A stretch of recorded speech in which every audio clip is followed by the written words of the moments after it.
What's going on, everybody? The Lumberjack Landlord, brought to you by Bigger Pockets. Kidding, they're not a sponsor yet anyway, but had an absolute blast with those guys this last, actually it was a few weeks ago now, but super excited. Yeah, completely disheveled. I was outside. It's freaking freezing here. I think it's like 5 degrees. It absolutely sucks right now. But yeah, super excited to be here. The Bigger Pockets video went live this week. Please, please, please go over there, watch it. I did a lot of new stuff for them. And leave a comment, give it a like, help a brother out. We're trying to help. And if you're wondering why you might not be able to see all the questions tonight, we've got a vertical view and we've got a horizontal view option. But yeah, go over there. Make sure you watch the video over there on Bigger Pockets. It was actually, honestly, you never know what you're going to get with one of those things.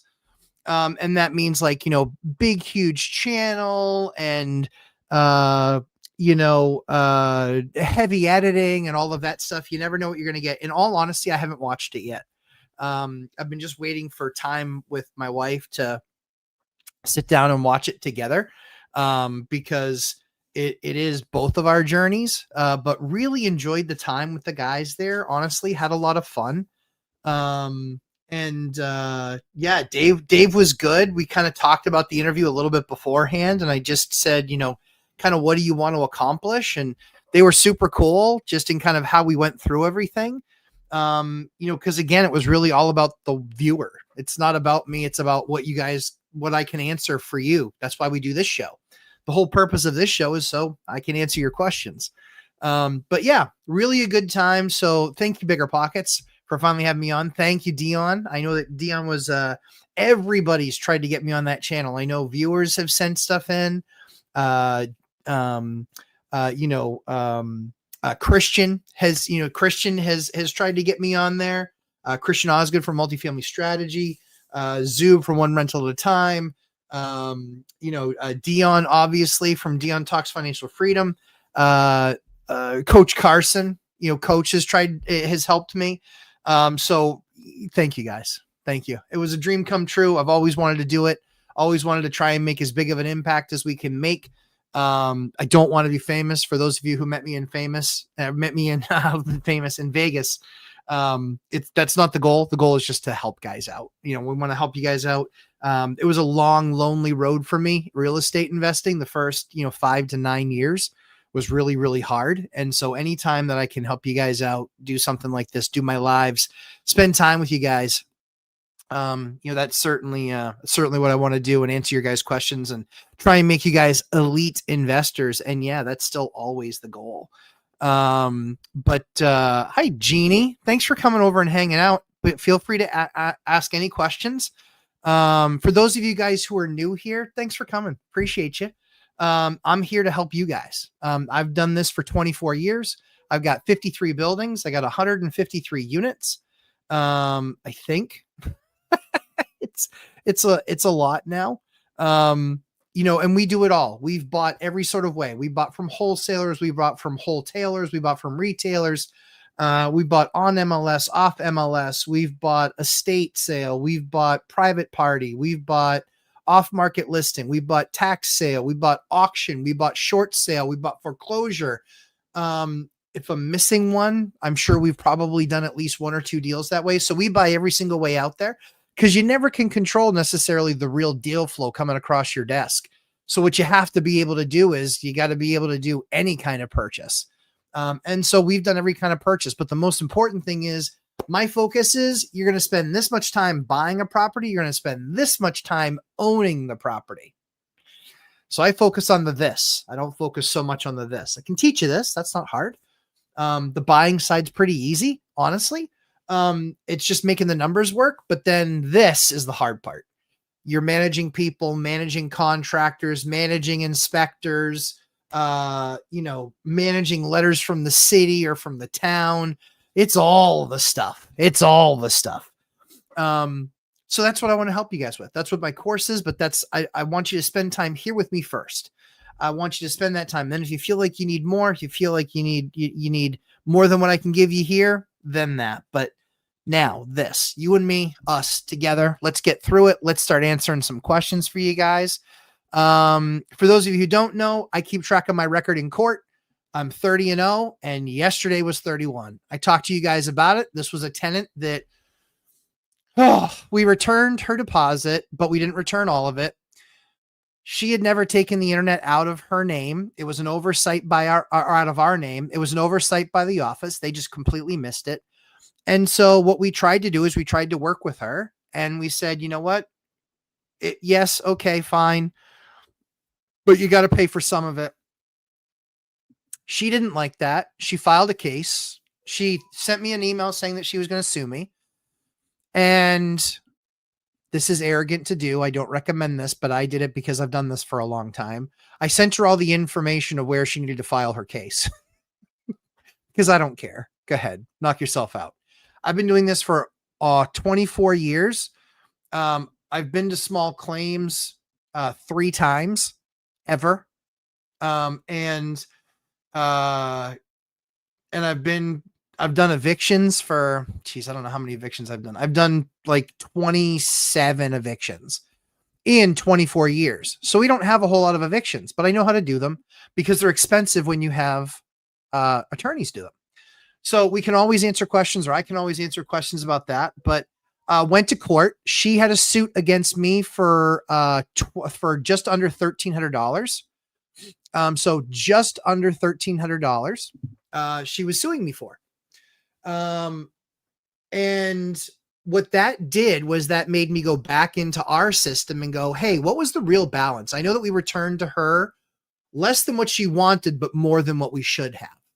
So we got into the system. I looked at it and I go, oh my goodness, we're going to have to zero out an $1,100 bill on her. I'm not going to do that. Nope. Now you picked a fight. Now we're going to have to go to court and I'll spend my time. So yeah. So what we did is we put everything together. I filed a countersuit. I filled out all the paperwork, provided all the documentation. She objected. The judge denied. She tried to get it withdrawn. She got denied. She had 3 motions that she filed, and this is all online. It's very easy to do. Don't get scared. It's all very straightforward stuff. The forms are very self-explanatory. When it was all said and done, my suit against her was about $1,100, and that was keeping what I'd already kept. So we got to court, and we go into a room. You have the option in the small claim side. You have the option of going into a room with a mediator, or you can just go into the room and try and work it out yourselves. I always like to try and work it out myself. And then if that's not working, then go mediator. If that's not working and the mediator's free, if that's not working, then we go back, then we go in front of the judge. So in sitting with her there, we went back and forth and back and forth and back and forth. And I just said, hey, listen, we're really fair. I didn't charge you for any of the fuel restarts that you needed because you weren't monitoring the measurement class. I didn't charge you for any of those. The oil company charges $185 for that. I did it for you for free. It was my money out of pocket. It was my employees' time, but we did that for you. So that was one of the things. We did that a couple of times. And there were a couple of other items where I was like, yeah, but other stuff you over there, like you had us come over and change the batteries in the thermostat. Like you should be equipped to change batteries in the thermostat. So we had that conversation. I said, here's the deal. I'm more than happy to go in front of the judge. And here's why. I listed out everything. If you take the course, you'll see how we build out an entire court case. There's a reason that we create timelines and supporting documents and how we set up our folders. We're going to, I think we cover that in a couple of weeks in the boot camp. But that whole time I was very self-assured because I had a breakdown of every single step, the timing of every single step. And when we finally got through it, she said, well, I'm not going to pay you that amount. I'm not going to pay you the $1,100. I said, it's no problem. Not a problem. She goes, I said, listen, I'm trying to be a nice guy. I'm trying to work with you, but the option isn't zero. That's not the option. She goes, well, give me a number. Don't ever give a number. It's not, I already gave her a number. I said, sure. My number's $1,100. She goes, well, that's what you're suing me for. Right. That's my number. I said, I went through the entire process of reviewing every single document. I went through the entire process of reviewing every single email. I went through it all. And so that's how I came up with a less than what I'm due $1,100. Yeah, that's how I came up with that number. So she said no. I said, okay. I said, let's go in front of the judge then. Let's go. She's like, well, what would you take? Right? Buying question. And I said, you tell me. I said, I'm willing to work with you, but not gonna, I really don't feel like I need to discount this. She's like, how about $600? And I was like, no, not even close. We went back and forth and back and forth and back and forth. I realized that there was a mistake in the paperwork. The mistake in the paperwork was that we actually had on record that we had filled the tank, but we actually copied the receipt wrong. It actually wasn't us that filled it. It was her that filled it. But that was one of the pieces of evidence that I knew she was going to be able to present. And so I said, I don't want to get stuck on that. Not only do I not want to get stuck on that, I don't want to end up with treble damages, because if you have an amount that's owed, you can actually do treble damages. Not something I wanted to do. But again, I still believe I would have gone in front of the judge and I would have won. Still believe that. So what I did instead, excuse me 1 second. What I did instead was I decided, you know what? I am going to, what is Venmo crashed or something? Dear heavens.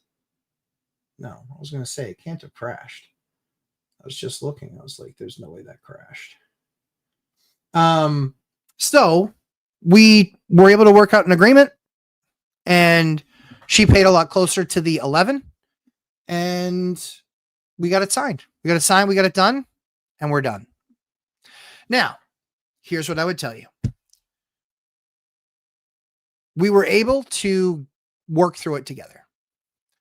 I didn't shout at her. She didn't shout at me. She was actually quite gracious. She actually said, she's like, I'm sorry, I just can't agree with you. I said, I completely understand. I'm not asking you to agree. I said, the only thing that I'm asking for is to get paid.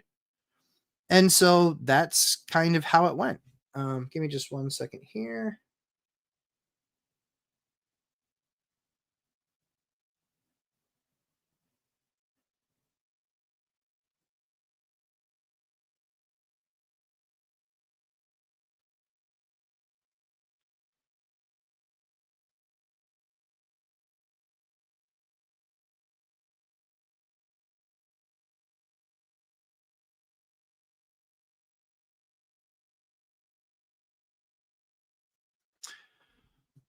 So that was my final message to her, because I was reminded of something. But we ended up doing the deal. Got it done. We're finished. She moves on. But here's the lesson. We are really fair with our tenants. Really fair. We had gone through the entire process. We gave her a number that we thought was fair, returning it back. She decided to sue. She notified me in an email that she was going to sue me. And my exact wording back to her was, hey, you're more than welcome to sue me. Here's all the information you'll need to file in order to sue me. However, just know that if you do sue me, what I gave you as a deposit says right in our document, right in our letter, it says, if you do not contest in court, this is the amount that we're willing to return. That's it. That's an agreement. When she contested it in court, that was now off the table. So she still had cashed the other check, which was fine. I didn't care. The issue was, we wanted to make sure that at that point, it behooved me to go through everything. If she was going to sue me, she waited months to sue me. She finally did. When she did, we just went through all the paperwork, and I spent about an hour, maybe an hour and a half on everything, going through it. And that's where we ended up. So had she just not sued, she would have kept hundreds and hundreds and hundreds of more dollars. But because she did, because I warned, it ended up costing her a good chunk of money. Now, I'm sure she's not losing sleep over it. I'm sure she's glad to be done. Me, it's on to the next one. We don't have a next one right now, so I'm thankful for that. But what I would tell you is that knowing that she'd never gone through this process before, I knew it was scary for her. She mentioned multiple times, she's like, man, you really do this a lot. Was I going to disclose to her that I've done this 30 times in 24 years? Think of anything that you've done 30 times in 24 years. Because you only do it once a year, you've probably forgotten a lot of how to do it, honestly. And it's like, oh yeah, I got to do this. Oh yeah, I got to do that. So what I would tell you is be prepared. If you're prepared and you understand exactly what these proceedings are going to look like, and you can get experience outside of having to go through it yourself, you can be much more prepared than the counterparty. And if you're much more prepared than the counterparty, you have a significant advantage just understanding the process, how it goes, how the judge is going to treat you when you're in front of them, how the moderator or the mediator is going to treat you throughout. It's being prepared. And this is what it takes to become elite. This is what I talk about all the time. So if you're new from Bigger Pockets and you're here hanging out, I'm glad you're here. Super pumped to be a part of your journey. Would love to answer any questions that you guys have. So without further ado, let's jump in. Let's do a bunch of questions because I don't know, it'll be fun. Come on, guys, this will be fun. And our good buddy Dion, it is 9 a.m. there, so we're not going to expect him to chime in, even though he probably will. Wayne Wong, good to see you, sir. Rinks Rentals, good to see you, sir. Good to see you. Haven't caught a live in a while, I know, but good to see you. Josic, good to see you from beautiful and amazing New Jersey. Jason Calasabetta, good evening, Matt and everyone. Thank you, sir. Thank you for commenting on the video on Bigger Pockets. I appreciate it. Invest Average, I like the video. Thank you. Nicole Weigel, 1758. Hey, everyone. Hi, Nicole. You are the GOAT. I'm definitely not. I appreciate you saying I'm definitely not the GOAT. I'm really good at what I do. I'm elite at it. But it took decade plus to get elite at it, and I didn't have anybody to learn with, and so I made a lot of really expensive mistakes. I appreciate you saying that I'm the GOAT. There's definitely people that are better at this than me, but there's very, very, very few that manage the size portfolio I do with the size of staff that I have, that with the margins that I'm able to maintain. That's the most fun part. Cameron Samini, good to see you, sir. Fired the PM this week. Here goes nothing.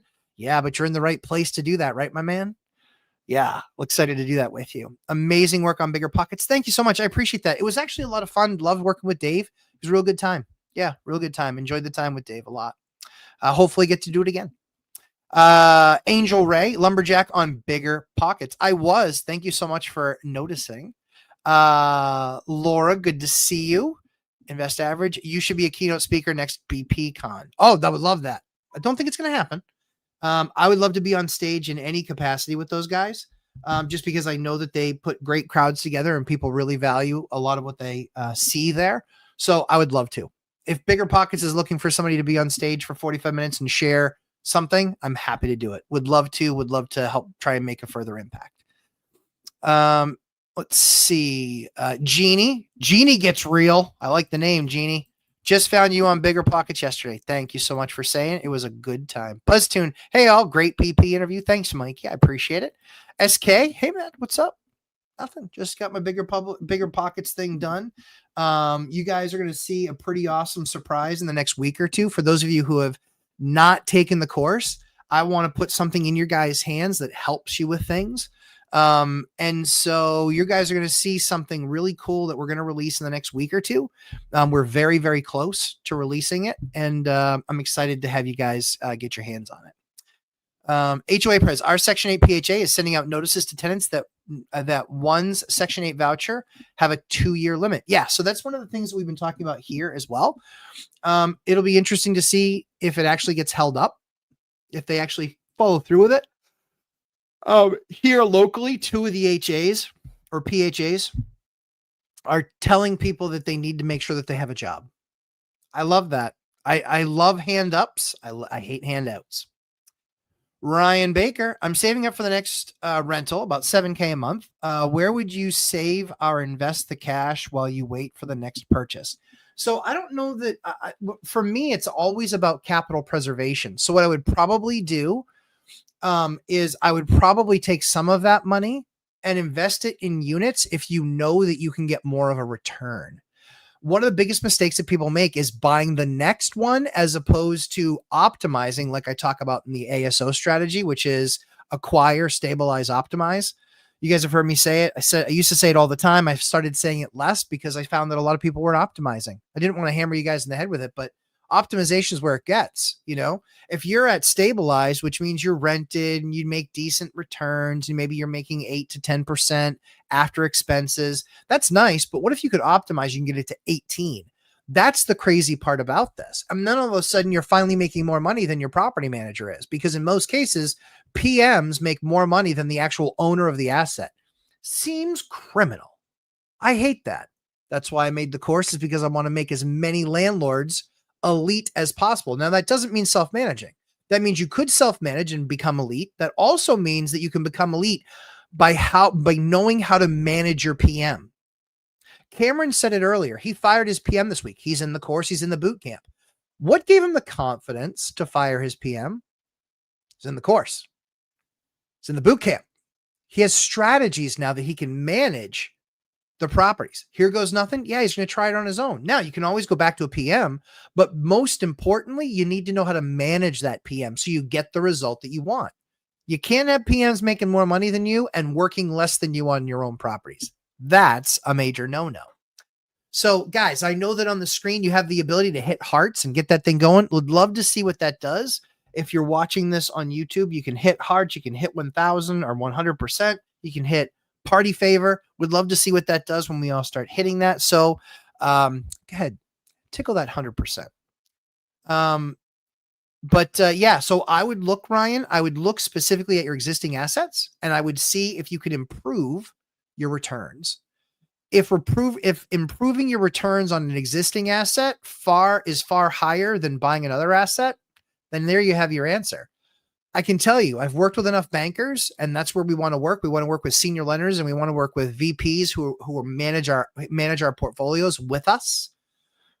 They're far more impressed by people that actually optimize than they are by people that just acquire a bunch. They're underwhelmed by people that acquire a bunch because they've seen the story as old as time. And you never know when the bank is going to say, stop. We're all full here. We don't want any more of your debt. So if you have stuff that they never say that, ever say that when you've optimized, because they say this guy gets a property, gets in there, within a year, it's making plenty of money. We see his costs go down because he's acquired it. Now he's stabilized it. And then the next year we're going to watch and he's going to see significant increases in rents because he's done all the things he needed to do in order to get greater return. That's what you guys will see. Angel Ray, did you get your Section 8 payments? Yes, I did. I've been seeing a lot of landlords saying they haven't gotten payments. Oh, very interesting. Yeah, got all mine. Hey, Kyle Dorn, good to see you. Fresh retiree, retiring with real estate. Jason Calisabetta, I got my Section 8 payments here in Chicago. That's fantastic. Was the tenant always difficult? No, tenant wasn't. That's a great question. Tenant wasn't always difficult. She was rarely difficult. She just, she was smart. She was a hard worker, good credit score, paid on time. Just sometimes I think, had other priorities going on. And so she forgot to get the fuel filled, or she would come home after being gone for a few days. And that's when the batteries died. And maybe she just didn't know enough to try and figure it out. Of course, she could have Googled it, but it's okay. Hi, Ms. Millie, new to the channel. Heard you on Kirby's podcast. Oh, Ms. Millie, thank you so much. Yeah, Kirby. Guys, Kirby is an awesome. I actually have an interview with him that we're queuing up to share with you guys. Awesome short-term, mid-term rental guy. You are going to love him. I think he was one of my absolute favorite in this new series that I'm doing for you guys. He was honestly one of my absolute favorites. In fact, let's put him in there. Yeah, absolutely one of my favorites. Super awesome investor. You guys are going to learn a lot from him. There's no doubt. SK, if you've an unpermitted ADU in my rental property and looking to refi, is it expected the lender appraisal will not give value to it in a valuation and not include rent coming in from the DSCR, from a DSCR calculation? Depends on who the DSCR vendor is. What I would do is I would make sure that it's legal. If, that would be the first thing that would make me run away from that lender, in all honesty. Or I would have a stipulation with that lender that would say, hey, we're going to go through the process and we're going to get it legalized. The challenge with illegal is that they know that if you have a property that is not properly permitted, many states will let the tenant sue you and recover their rent over a period of time that they've already paid you because it was not a legal dwelling unit. MPC, hello. Good to see you, Robert. Flavio from Grandview, Washington. Good to have you. HOA Pres, the unwritten rule in Santa Clara County is that one is not evicted between Thanksgiving and New Year.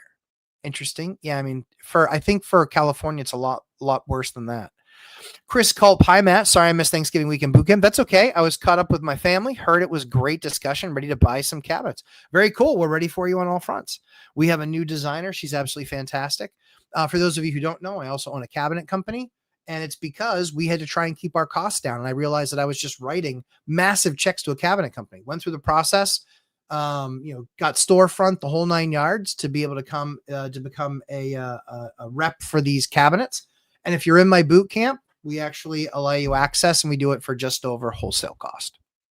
Jay Mullis, hi Matt and everyone. Freezing here in Rochester. Yeah, Jay, you ain't kidding, my man. It is freaking freezing here. Martin Properties, I'm here and running while I listen. Josh, I'm tired just feeling you do the run. Larry Bird, Lumberjack Landlord in the house. Yes, sir. Good to have you, sir. HOA Pres, I don't want the whole story, but show me the evidence. That's the attitude of most judges. Yeah, I think so, largely speaking. And so that's why one of the reasons that we do what we call a sequence of events. We do a timeline. What's really neat about that is that the judge doesn't feel like you're wasting their time. So if I hand that judge a timeline, and when you go to court, here's the rule: you do not bring one copy for yourself. You bring a copy for yourself, a copy for the judge, and a copy for the other party in the case. You must do that. If you do that, it shows that you're professional. It shows that you're conscientious. And most importantly, they can then follow along, and then you are managing the narrative. That is the most powerful thing in a court of law. The rule is he who controls the language controls the outcome. Now, obviously, the judge controls the outcome, but it's a saying. It's a saying. I don't know. I said something really offensive. 10 people just dropped. Being a nice guy really works. People usually will abuse it. That is true. Usually I have to call them out and I have to say, please don't mistake my kindness for weakness. I am more than happy to go to court over this matter. However, I would like to work it out outside of court. But if we are at an impasse, then we will just have to go down the court path. Now, here's the thing. This tenant moved out in April. Let's do the math. She got her check back at the end of April, early May. So May, June, July, August is when they filed their lawsuit.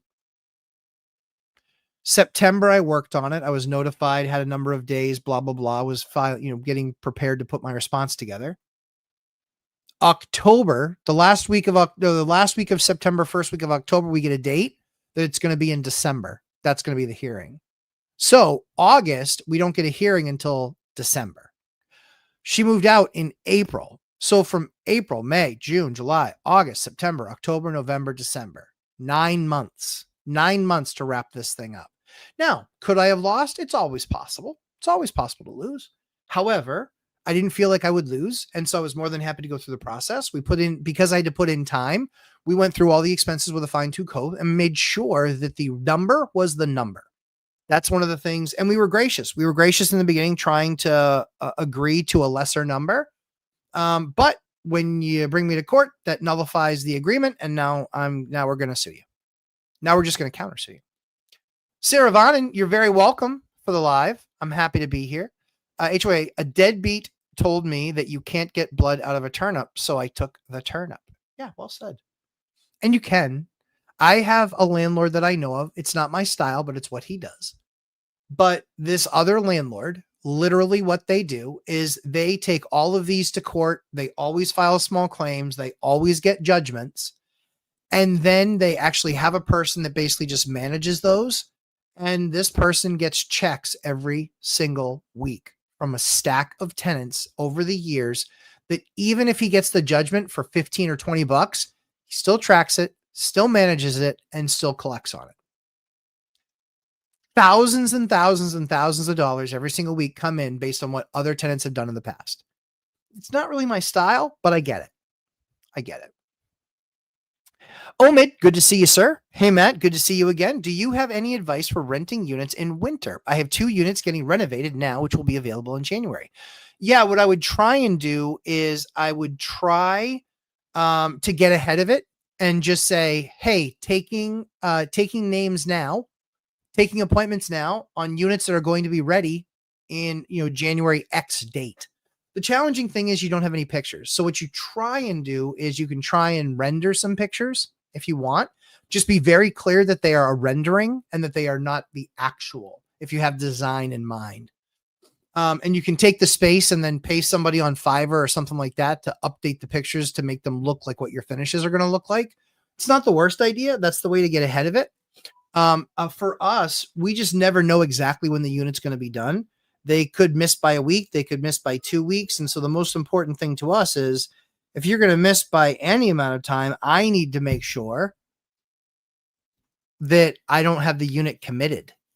So we like to wait until they're really close to done before we do that. Then we take pics because a lot of times a picture says 1,000 words. But the option that I gave you is certainly one that we've used in the past as well. Hopefully that helps, Omid. Angel Ray, thinking of pulling a HELOC on my paid off duplex to stay liquid for 2026 deals. Smart move in today's market, or better to keep stacking cash? I think you still keep stacking cash. I think you do. I think you can certainly pull a HELOC if you're comfortable with that strategy. And then you can always not spend it. You don't have to spend it. So you can always not spend it. For me, yeah. I mean, Ford, the difference between Ford and GM is Ford levered a bunch of its assets before the great financial crisis. GM didn't. GM had to be bailed out by the government. Ford didn't. Ford ran a better business.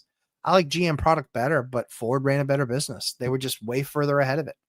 Josh Burdick, yo. Good evening, Lumberjack. Congrats on the BP video. You hit it out of the park. Josh Burdick, thank you very much for saying. I really appreciate that. That was nice of you. California Wine Guide, that sounds intriguing. Enjoyed your BP episode. California Wine Guide, thank you very much. I appreciate that you enjoyed it. That's awesome. That's always the hope.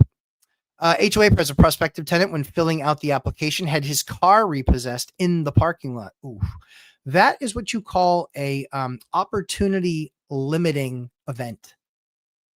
True story.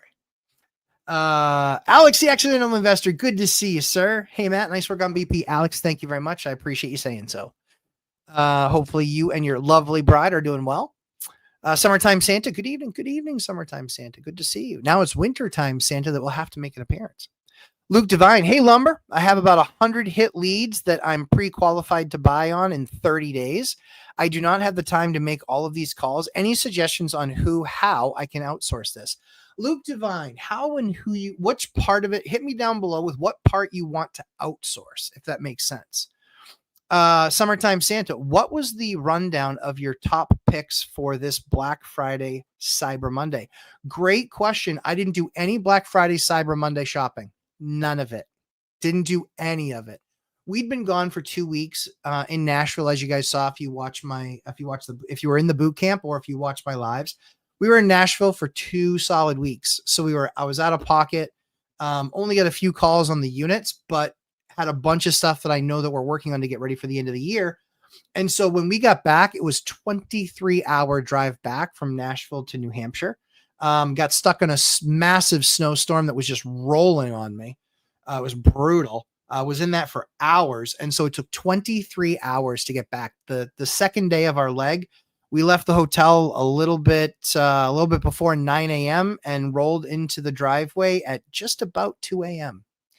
It's a long day.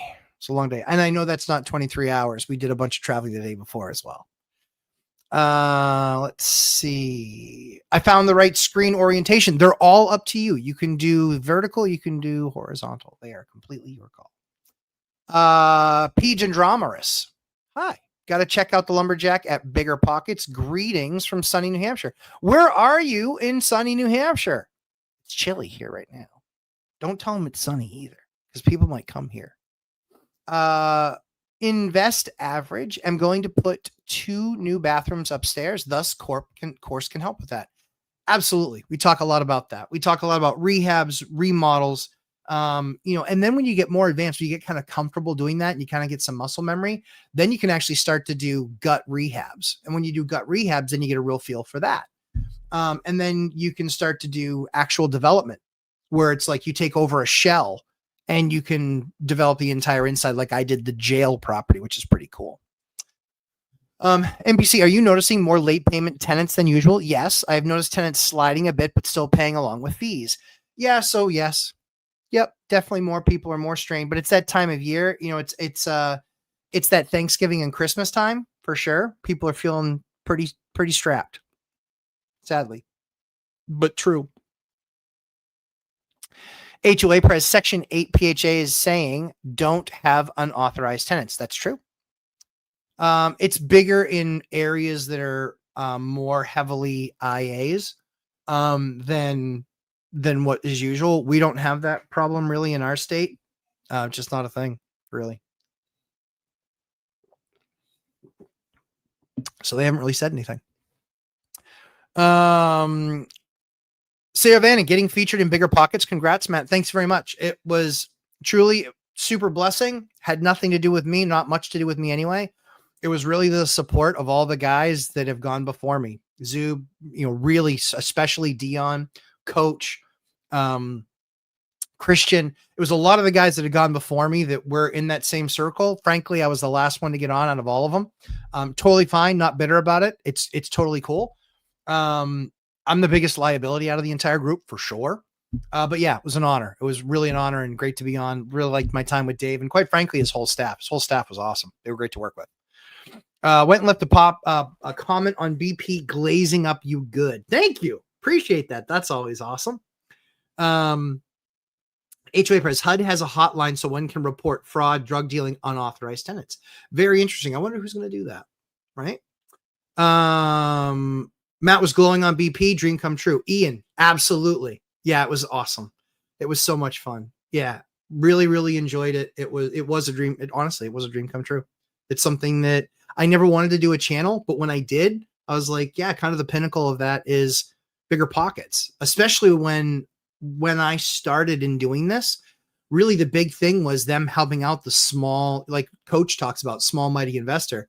Like Dion talks about, which is not having to own a bunch of rentals. But, you know, one of the things that Dion and I talk a lot about is right sizing. You know, what do you feel comfortable with? Do you want to be 3? Do you want to be 7? Do you want to be 15? Do you want to be 150? Do you want to be 1,000? The cool thing is for me, I could be 500 in 2 years if I wanted to.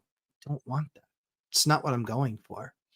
What I want is that donkey choking cash level. That's what I want. But I want it from the least amount of effort. And so once we finish these massive construction projects that we have going on, which we're pretty close on, once we finish these massive construction projects, guess what? Pretty well done, guys. As far as rehabbing goes, I might do stuff as it comes up and comes along, but it's going to have to be a really awesome project if it's something I'm going to want to do. Like it's going to have to be on par with, like, I don't know, doing a jail. Like I rehabbed a jail.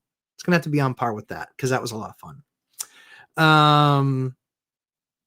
Let's see. The Ramirez real estate team. Hello, Matt and the whole community. Good to have you back, Ramirez team. Good to have you. Victor Manuel Pena. Hi, Victor. Don't recognize your name, so welcome. Hey, champion. I appreciate that. What's up, man? Hey, I'm from the Dominican Republic, and I'm trying to improve my English grammar. So please, any advice from you is going to be very helpful. Thanks in advance. Improving your English and your grammar. In all honesty, I don't say this facetiously. I know a number of immigrants, and how they got really good at English was honestly watching Sesame Street. Not joking. Seriously. It teaches you a lot of the core foundational items that you need. The other thing too is really good is Hooked on Phonics. That's also a very good product. So yeah, as you're trying to learn that, as you're trying to understand that, the other thing too is always keep a dictionary next to you. That way, when you hear a word that you don't understand, take the time, open it up, look it up, and that will make you better. I've actually done that. For friends. I joke with them now that they probably speak better English than I do. And they said, sometimes you make fun of my English. And I said, I would never make fun of your English. And they said, why? And I said, because you speak English almost as well as I do, but I don't speak your language nearly as well as you do. So I'm glass house over here. Nothing I can do. I was like, you make me look silly. By the way, here's like your brother, respect and love. Appreciate you, man. Always great to have you. Thanks, Matt, for your support to the real estate industry. Oh, man, I'm doing my best. Man, I want to see real estate agents succeed. I want to see them excel. I want to see them reach next level. And they're just not going to get there just selling one house at a time. That is the wrong strategy. They need to be taking these opportunities to reduce their monthly nut, get into a place where they have roommates and they can start to house hack. And then they can do it for a year and do some work in the house and learn some skills. And then they can do it again and do it again and do it again and do it again. I did it 9 times in 13 years. PTO for Life has done it 9 times in about the same amount of time. But they're going to beat the record. They're going to beat the record. They're likely going to get probably 10, 11, 12 because they like that lifestyle. I love that for them. I'm excited for them. I'm excited to give them that crown if there was one because it doesn't fit my head. A local homeless shelter CEO has a $400K a year annual salary. Sounds right. Sounds right.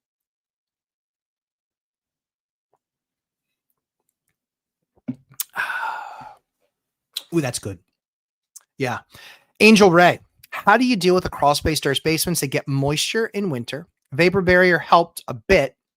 What's your long-term fix in these cases? So usually what we'll do is we will put Roxol up in between the joists. We will then, that will help with the cool transfer. The other thing we do is we put stone down on the floor. We then put plastic, 3 mil plastic over the stone. And then the last step that we do is something called an EGR. It's, or is it an EGX? It's one of the two. But basically what it is an air transfer machine. It actually takes air from the outside and brings it into the space. And the reason that it does that is because it can actually, and it essentially acts as not only an air exchanger, but very, very, very efficient. Look them up, air exchangers. But that will actually help change the temperature in your basement as well. Yeah, no joke. Those are the 3 or 4 things that I would do. After that, you're looking at much more expensive fixes, but that's what I would do on the lower side. Ms. Millie, a great question. Looking to build in northern part of the Midwest. Should I do a crawl space or a full basement with harsh winters? Me personally, I think the fact that a slab costs what a slab costs and a basement costs what a basement costs, I think the basements are well worth their money. You're never going to be sorry that you have the extra storage. You're never going to be sorry that you have the extra space. You're never going to be sorry. What I would do is I would make sure that you dig deeper and build taller. That way, if they ever really get even more advanced with the housing laws that they have, you can maybe turn it into another unit. Always build with the future in mind. HOA Prez. I told some recent CS graduates that there was a good chance that their degree might be obsolete. Sad but true. SK. Typically, how much % down do you put when buying properties nowadays? What's rough rate you get, and do you cash flow from day one or after you stabilize? Looking how to buy my next one. That's great. So here's what I would do. So right now, I'm still between 20 and 30%, depending on what type of asset that I'm buying. Rate wise, I'm high 6s, mid to high 6s, depending on which product I use. Because I can go DSCR, I can do the product that I invented for the bank, that one of the banks that I work with. I could go a pure commercial loan with a 5 or a 7 year adjustable rate at the 5 or 7 year time frame.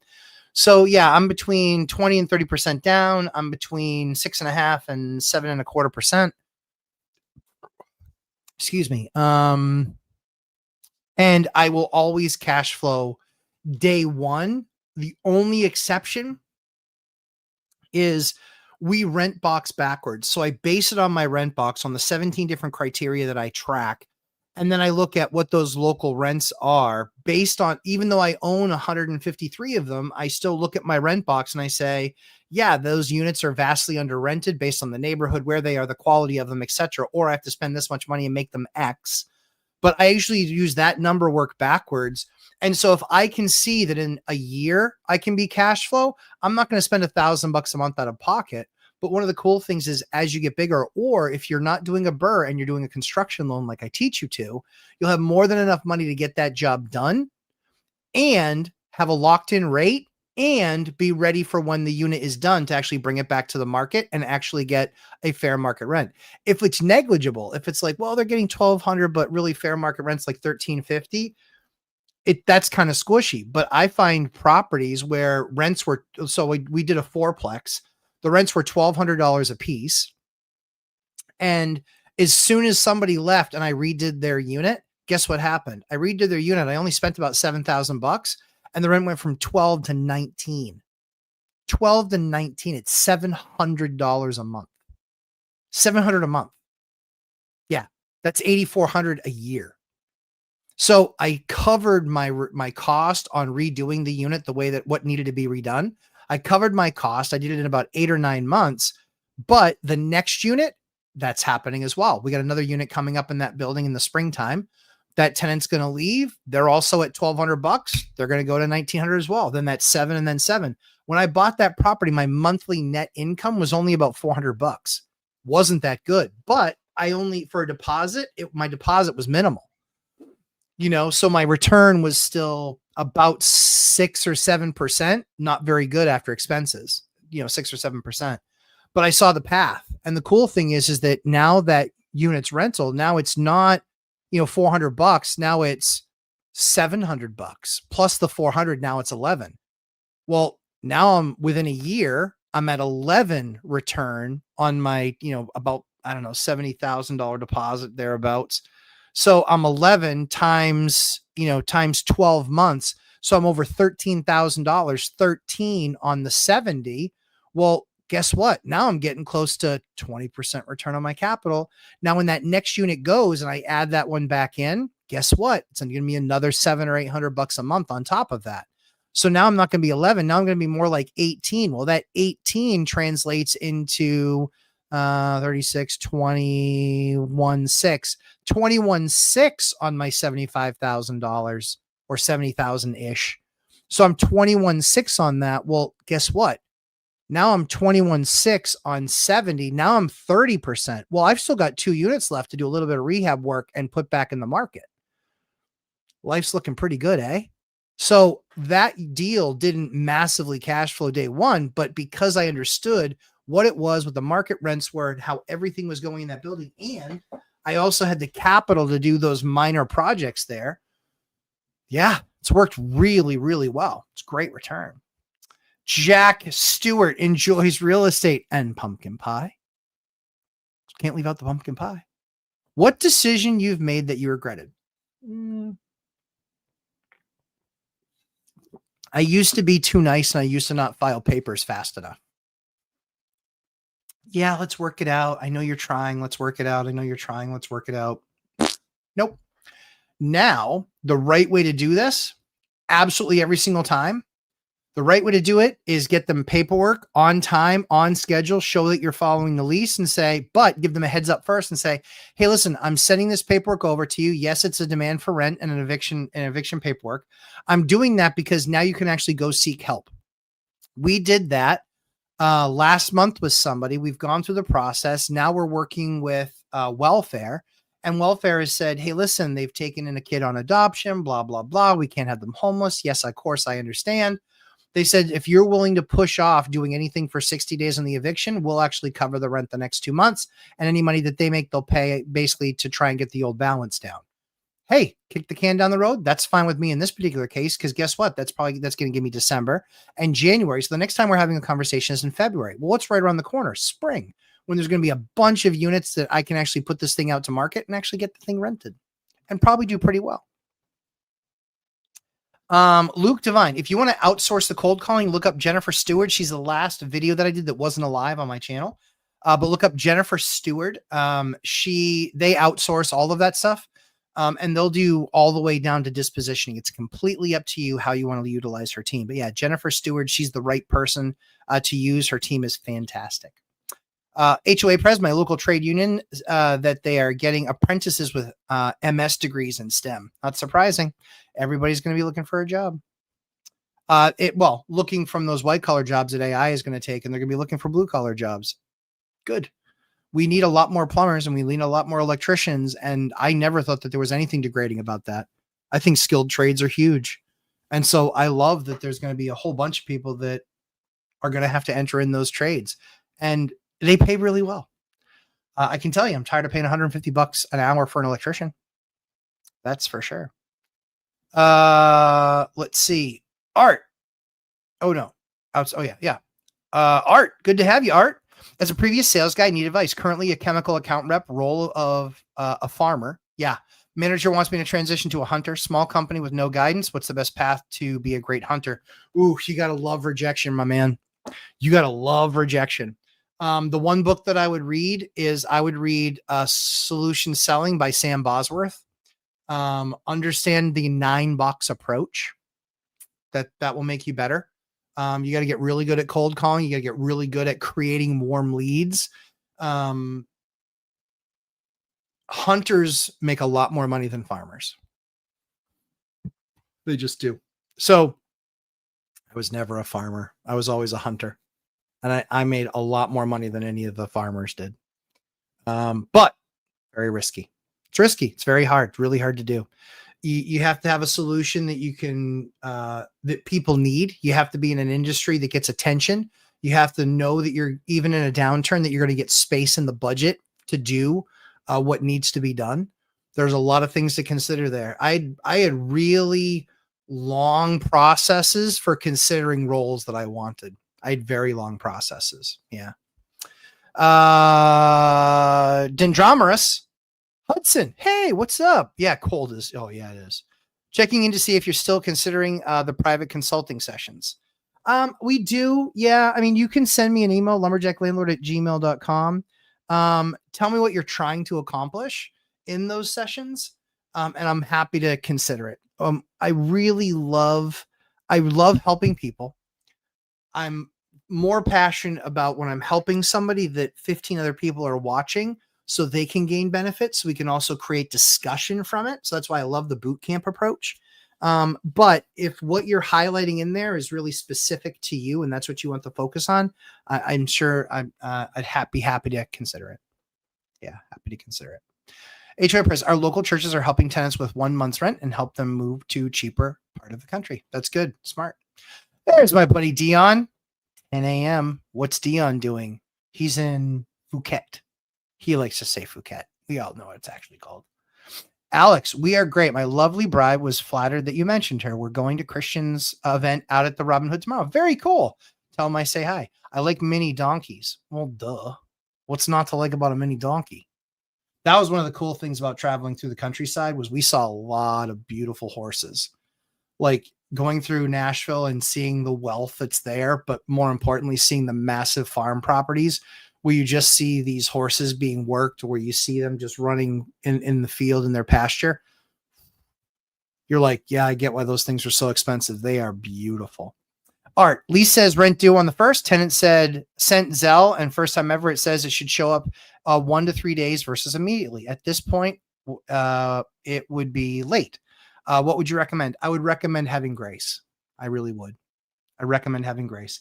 I would mention to them and just say, hey, listen, I'm going to take care of the late fee this time. However, now it's a delay in Zelle for getting these payments moved over. What my recommendation would be is if we know it's going to be a couple of days, please just make sure that you're making the payment where it actually hits on the first, not hits on the third or the fourth, because we can't control the Zelle piece. But have grace, be reasonable. Let's not rule with an iron fist. People are people. And I think you're asking for that confirmation, so I'm not coming down on you, but that's what I would do. Dion likes the Tijuana donkeys. Nice. Invest average, watch movies to better English and practice speaking it. Totally agree. That's why I think that stuff is really good. Rinks Rentals, 3 house hacks here, searching for number 4. Rinks, love that. That is awesome. I love 3. Now you go for 4. Alex, I'm going to house hack my way into a nursing home. It's not the wrong approach. I'd have been totally fine in continuing to house hack. My wife didn't want to continue to do it. So I love my wife. I was more than happy to compromise and not do it anymore. That was my goal. I would have been totally fine with it, but that's not what she wanted. So that's okay. That was something I was willing to acquiesce. NPC, finding good contractors. Is there any way to shortcut it, or am I just going to have to cycle through idiots? Yeah, cycle through idiots. Yep. So bad experiences with people on Facebook groups. Yeah, I mean, me too. Really bad. That's why I would talk to other landlords. Talk to other landlords, what their experience was, how the things were carried out. Guys, I kissed a lot of frogs. That's one of the reasons that I have everything quoted 3 times. It gives me the opportunity to get new people in that I haven't met before. In the JL process, there's 3 people that I would work with again, and there's 4 contractors that I would never call again. I will never call them again, ever, as in ever. Yeah, 4 of them I would never contact again. I'm not going to say who they are, but I would never work with those 4 contractors again. Yeah, true story. Angel Ray, it's not worth adding a dehumidifier to a dirt basement with a vapor barrier. The problem that you have is that those dehumidifiers, they can cost an absolute fortune running them. You get a good one that's $200 to $300. You could up your bill. You could up your electric bill 30, 40, 50 bucks a month. And the dehumidifier is nice, but let's try and handle it more naturally and really get the space done. Those air exchangers, they are more efficient than the dehumidifiers. And again, because it's just really kind of moving air from different spaces, your bill doesn't go up nearly as much. Those dehumidifiers, they're like air conditioners. You can actually see a marked move in your electric bill. That's all I'm trying to save you off. Like, yeah, the idea of a dehumidifier, fantastic. The problem is the expense of running it. Usually it gets pretty expensive.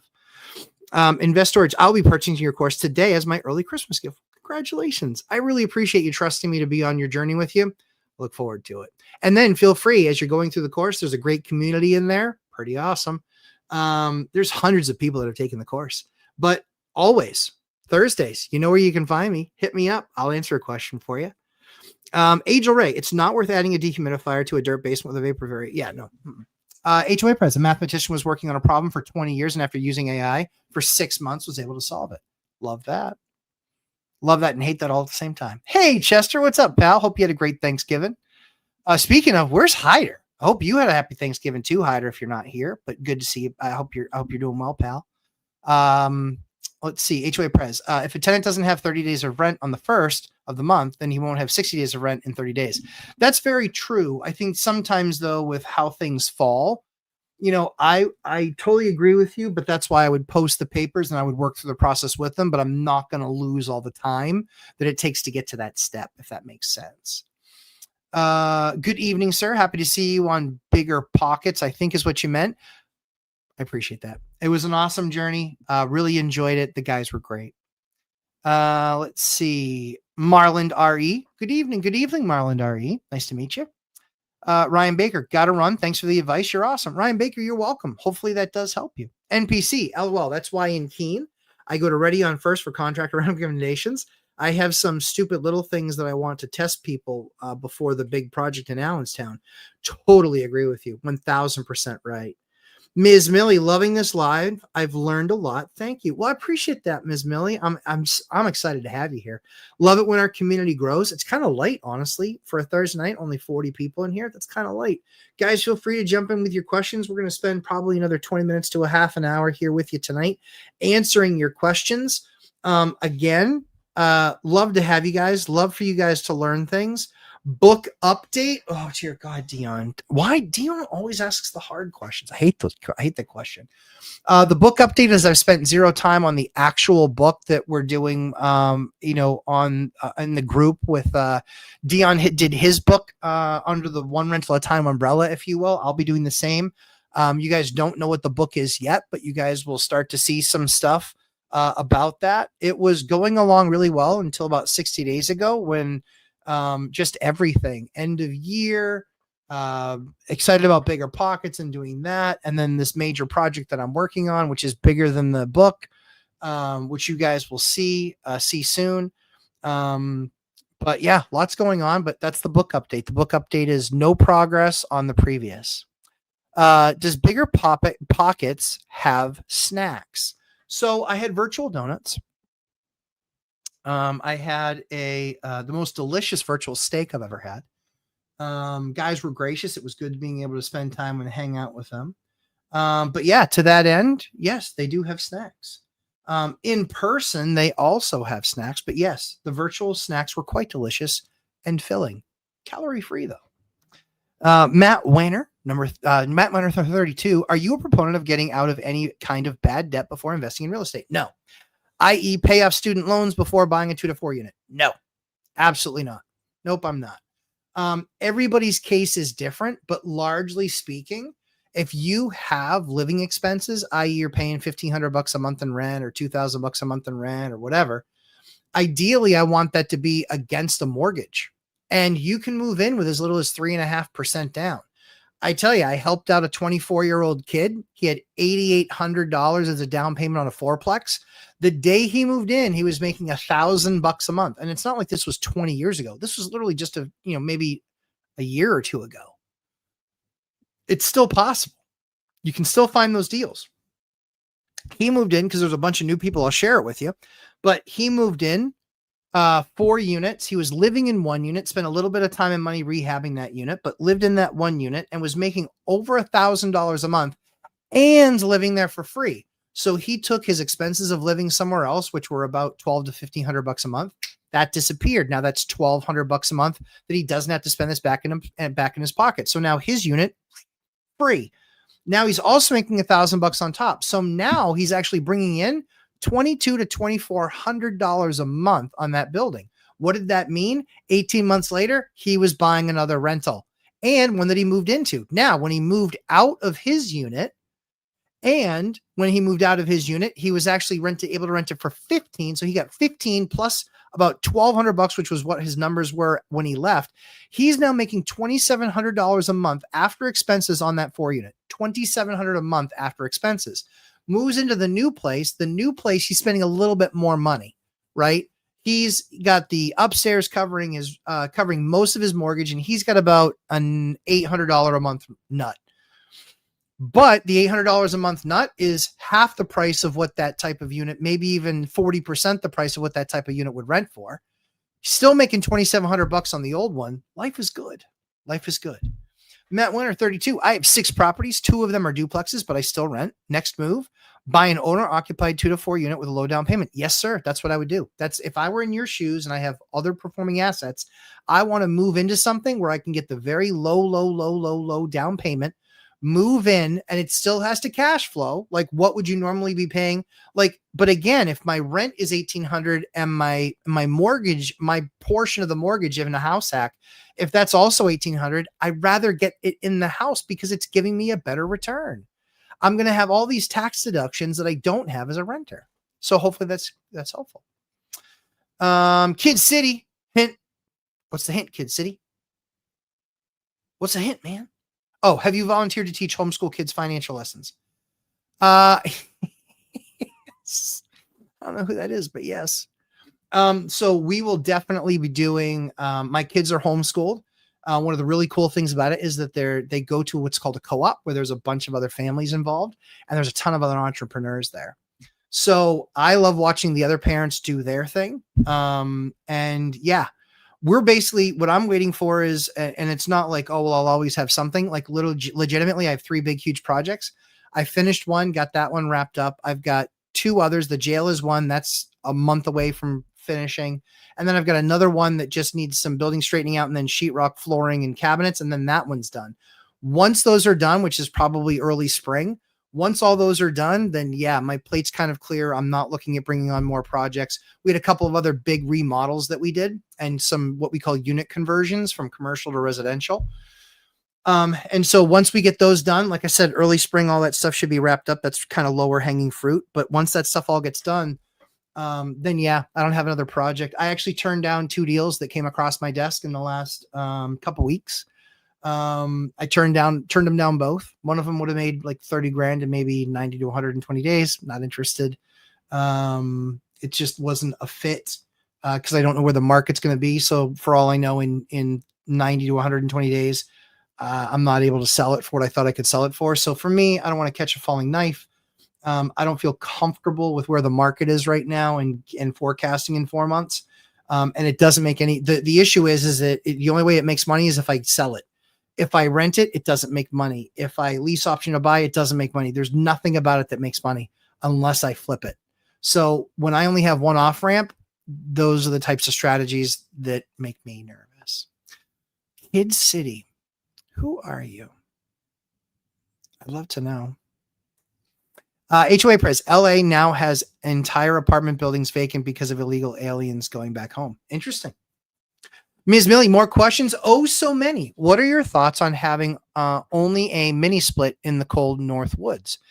Just did reno on a cabin with quartzite in the kitchen and cultured marble in the bath. Need heat in the winter. Yes, ma'am. So Ms. Millie, here's what I would do. Yes, you can get away with those mini splits. With mini splits, I always have backup. So here's what I would do. I would make sure that at least in a couple spaces in the unit that you have some 8-footers, 8 or 10-footers if you can get them, but I would have at least a few 8-footers, electric baseboard heat with the thermostat on them, so it's not meant for normal use. But when you get that zero temperature, those mini splits, they will have a tough time keeping up. Those heat pumps will have a tough time keeping up. And especially that's when when they're overworked, that's when they fail. So I like to augment that. And the way that I think the best way to augment that, the least expensive way to augment that is usually an 8-foot piece of baseboard and the wiring to it. And, the electrical work to get it into the panel. Most of the time that if you have an electrician there for a day, they can usually get 3 of those pieces in. You're looking at about $900 in materials. Loosely speaking, about $900 materials between the breakers and the Romex and the 8-footers. So you're usually about $900 in materials. You might be about the same amount, but now you have a fully redundant, full backup system that if for some reason one of those heat pumps quit, you still have fuel, you still have heat. So that's what I would do if I were in your shoes. In fact, that's what I do. NPC, mice and rats are some areas just worse than others. Yes. I was talking to my pest control and he said more dense areas are problems along with the people who are being slumlords. The problems move over to me. That's absolutely true. So if you start seeing pest control at your neighbors' houses, you need to get a couple of rat stations or mice stations. They're these little black boxes. You'll see them in restaurants a lot of times because they flock to restaurants. They have a hole on each side. They have bait in the middle. Make sure that you find the right bait, because if it's the wrong bait, guess what happens? It takes 7 days for them to die. They could be anywhere when they die, like in your wall, and they stink when they decompose. So that's one of the things that I would absolutely do is get some outside trap stations. If you then get an active problem, then you need to be setting traps. Peanut butter is the key. They love that. And then just put a little bit of mouse food on there that you get from the pet store. They absolutely love eating that stuff. But yeah, had the experience, sadly went through it. It was a nightmare.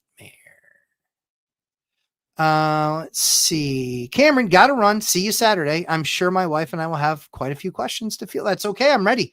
We'll see you in boot camp, my friend. Always appreciate the info. David Roth, you're very welcome. My pleasure. Always appreciate you coming to hang out and ask questions.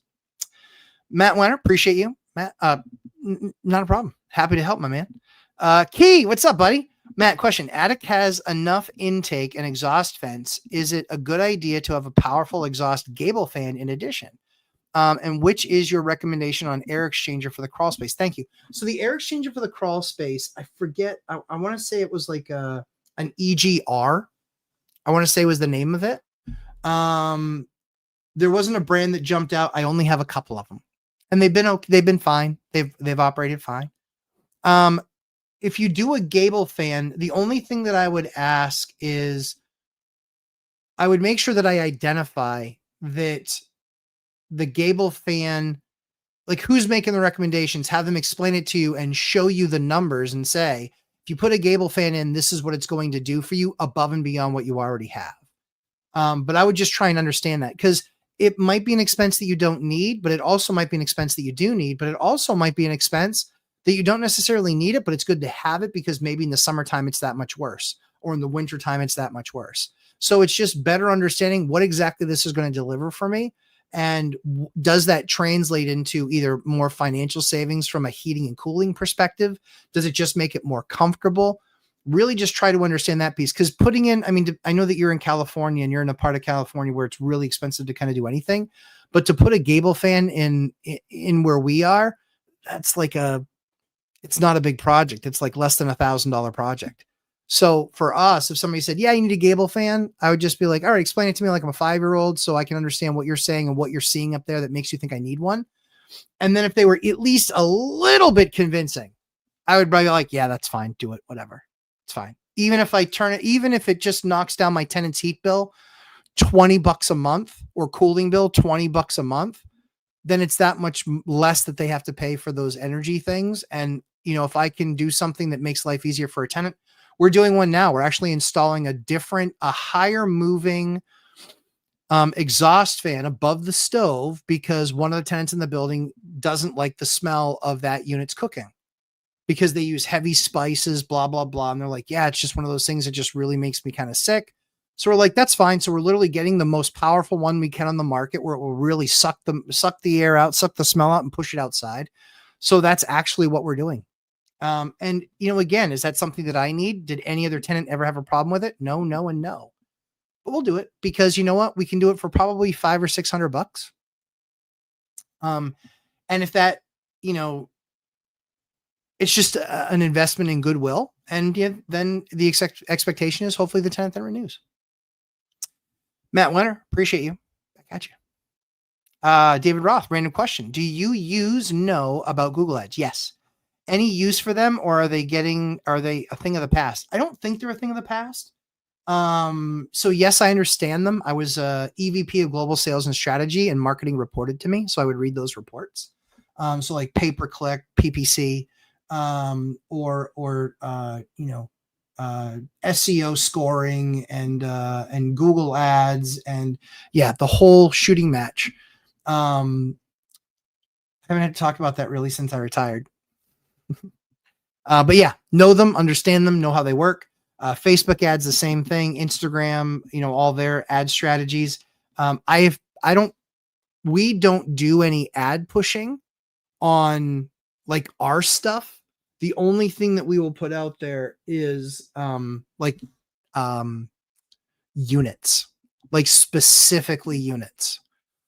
Like we will do one on a property where we'll spend a few $100 on just getting that out there, and just seeing if we can get a much higher hit rate, and see if we can turn it around in the first weekend. We'll do that. NPC can never seem to get 100% rid of them, no matter how much poison is used and how many holes are sealed.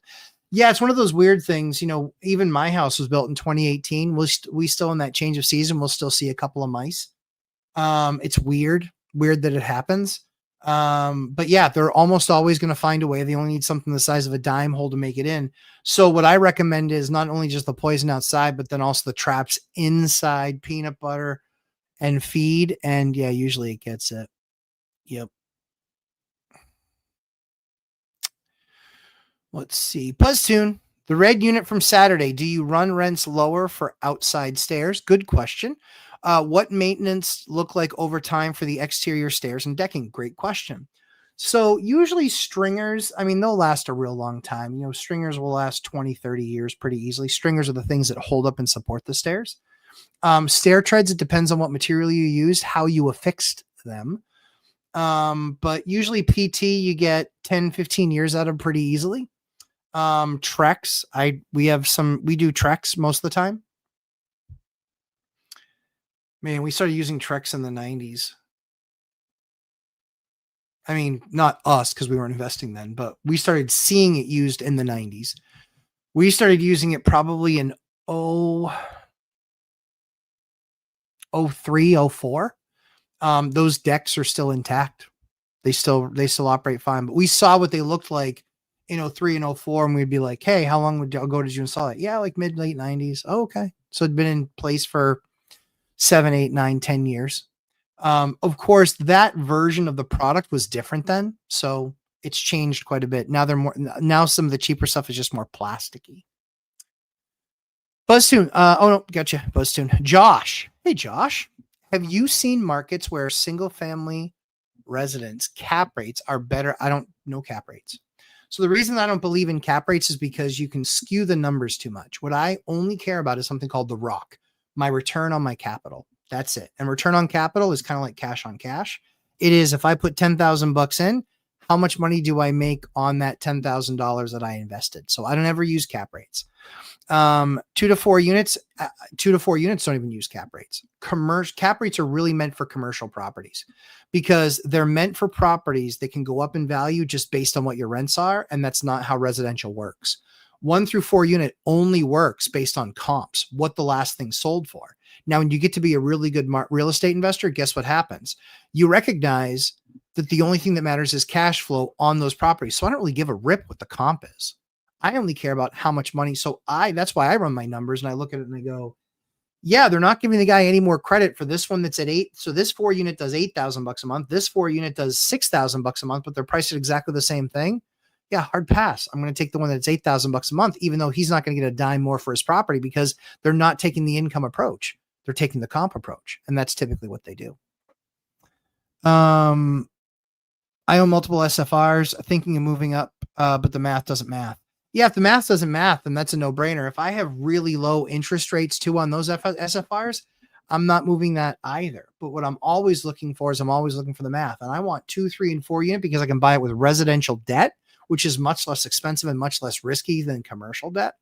That's typically my approach.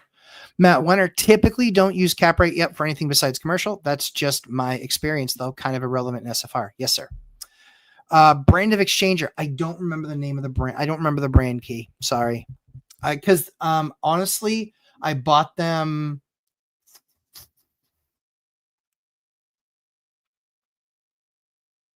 eight years ago, 7 or 8 years ago.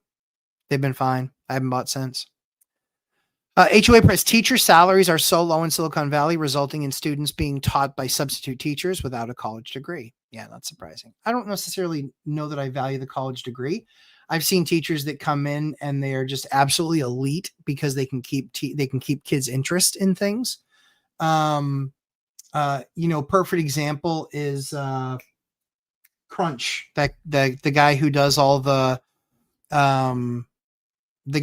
experiments. My son loves him. He wasn't a teacher. He was a scientist at NASA, not a teacher. Has a degree in something that has nothing to do with teaching, but he's found a way to make STEM exciting and interesting to kids. So obviously they're not getting that. People are getting out and they're just looking for a job. And so they're just hiring warm bodies, not people with skills. Cash on cash is lower on 2 to 4 than SFR if you prefer to use COC. Okay. Yeah. For me, it's all about the money. Yep. I like COC better, just based on how the math is done. Seems to be a better representation of what true returns end up being. Yep, that's true, Matt. That's exactly right. Kid City. I'm in Washington. I bought the course and have yet to watch it. Oh, my man, come on.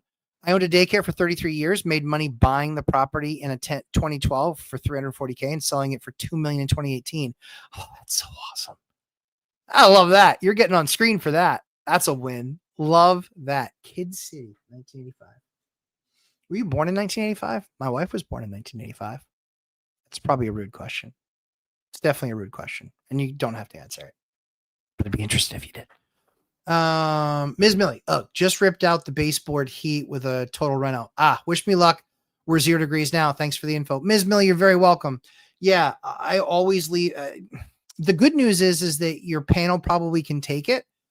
It wouldn't be the worst thing to just get new base and do that because the challenging thing is that those heat pumps, when they go. And then what are you left to do for heat?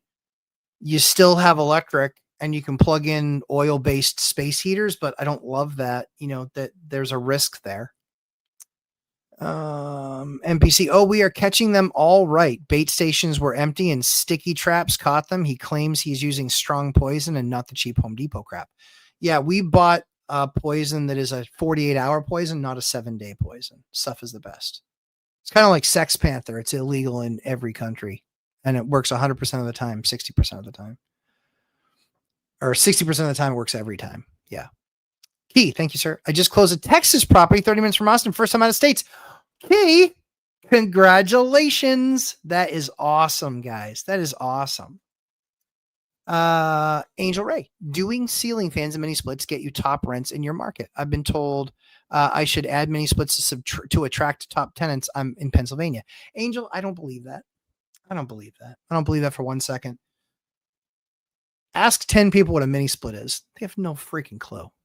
They don't know. They don't care. You know what they care about? They care about cost and they care about comfort. That's it. If you're able to deliver cost and comfort for less money using a chipmunk on a bicycle in the basement, they don't give 2 rips. No one's looking for that. What's really interesting is that a lot of the mini splits are ugly and they mount on the wall. I actually use mini splits that mount in the ceilings because then people are like, "Ooh, it's really slick. I love this approach." Thanks for the intro on Google Words. Yeah, David Roth, you're no problem. Happy to do it. Josh, thank you for clarifying. I appreciate it. Josh, no problem. And again, I think you're doing exactly the right thing. You do the research in your market and maybe you don't see any return or real return on 2, 3s, and 4s. Maybe all the return is on single families. That could be the market that you're in. That could be the market condition. It could be a number of things. But the key for me is I always want the least expensive fixed rate debt. So if you've got these houses with 2.5, 2.75, 3% debt, I'm never giving that up. I'm never giving that up. I want that return. I want that return. Worst case scenario is I'm using a HELOC to access the credit so I can go buy other assets. I did that personally myself. It's a more risky strategy, but if that's something that some people feel okay about. But yeah, happy to do it. Yeah, Mark Rober. Thank you, Key. Thank you, Key. Yeah, Mark Rober. That's exactly right. That's exactly right. Mark Rober. Yeah, he was an ex NASA guy, ex Apple guy. Not a teacher at all, but man, he's fun to listen to. I enjoy letting my kids watch him around me so I can learn stuff too. David Roth, we have a single family home that is new construction. The tenant, one person, is complaining about many noises, HVAC in the attic, fridge noise, microwave. Any suggestion to deal with noise or the tenant? I think that's, are you, David, are you remote or are you local to that unit? Kid City. That's when I opened my daycare. I'm old.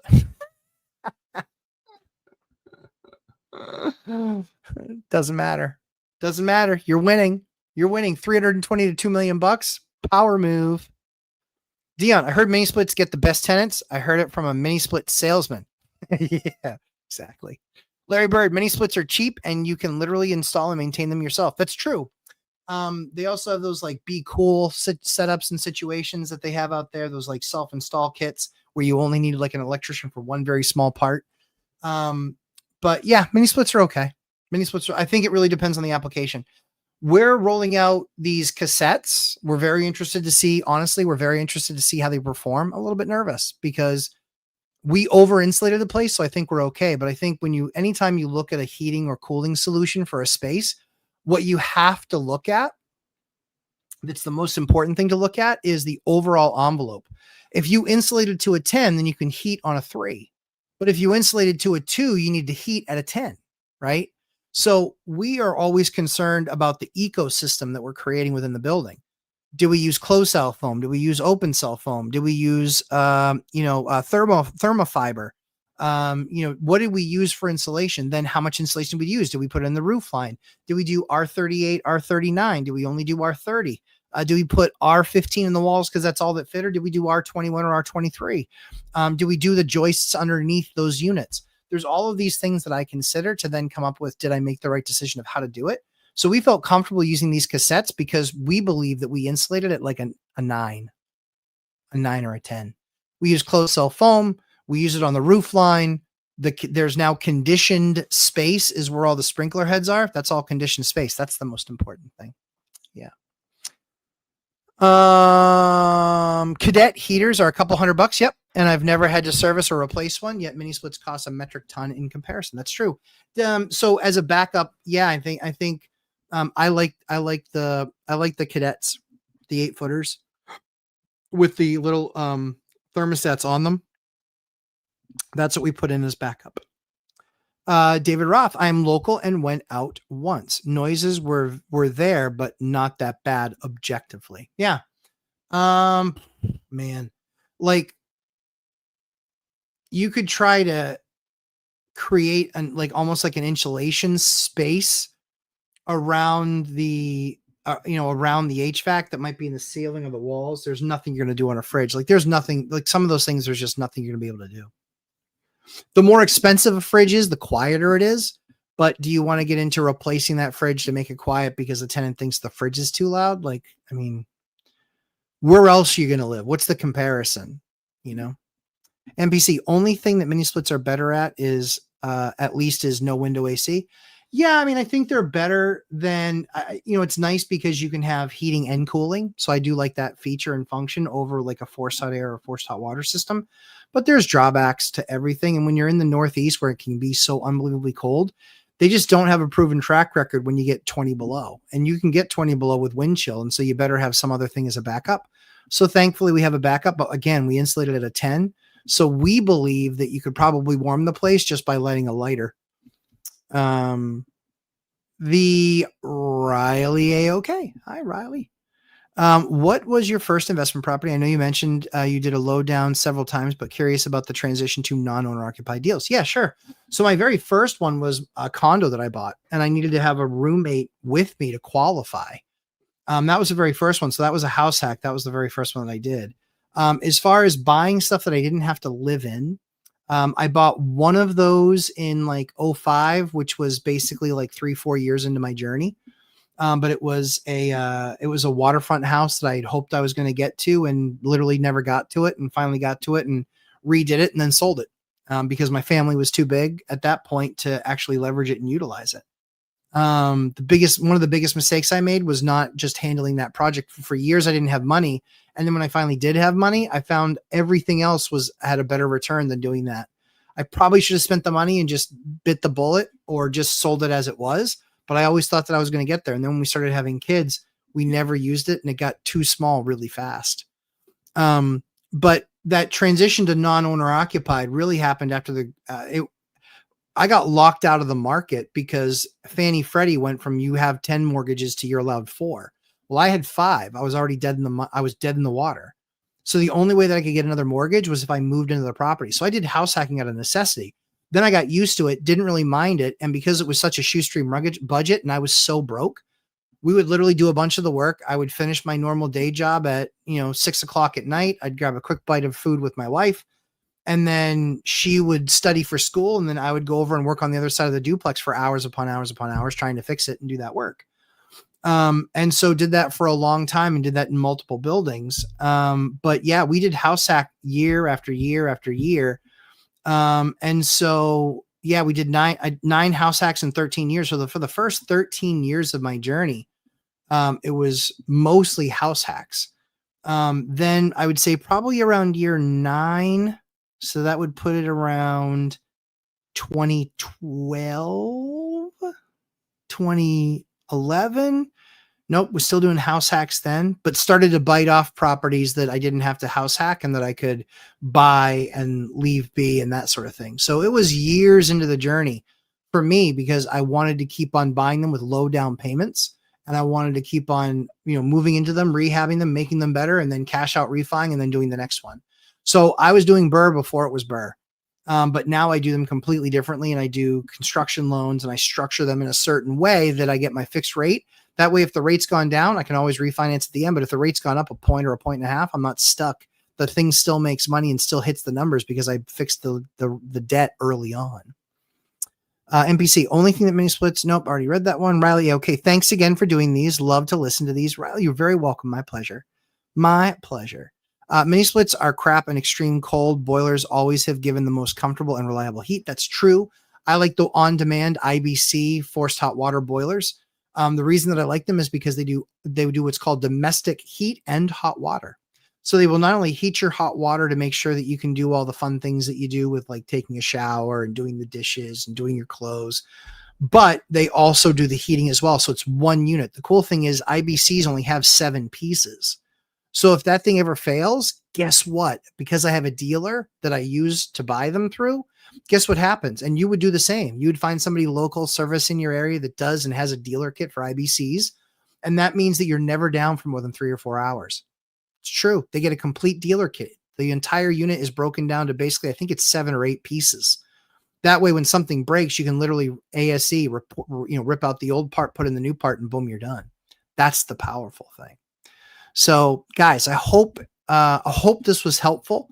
Welcome to all the new people that came in and asked great questions. Love it when you guys come and visit. Love it when we get to hang out with each other. Yeah, honestly, I'm still exhausted. When did I win that case? I won that case yesterday. Then today I was on the road all morning long, helping a couple of buddies with their project. just strategizing and working on some quotes and proposals, but that's what I did. But it was a really good time. Guys, always a pleasure to spend this time with you. Really, I do enjoy it. Hopefully I was helpful to you in your problems that you're trying to solve. And next week, we'll do exactly the same thing. Boot campers, we will have a Saturday boot camp. Super excited for the Saturday boot camp. There's a lot to cover, but we'll see you guys there. And for those of you who we have an awesome thing coming out for you guys. I'm excited to put it in your hands. It's been a while. It's been a lot of work to put together, but excited to get that out to you. And then we'll be starting that new series in the turn of the year with all the amazing people that I've interviewed that I think are going to be a benefit to the community. So I appreciate you guys. Have a awesome rest of your week. And, as usual, we'll see you guys in the next one. And make sure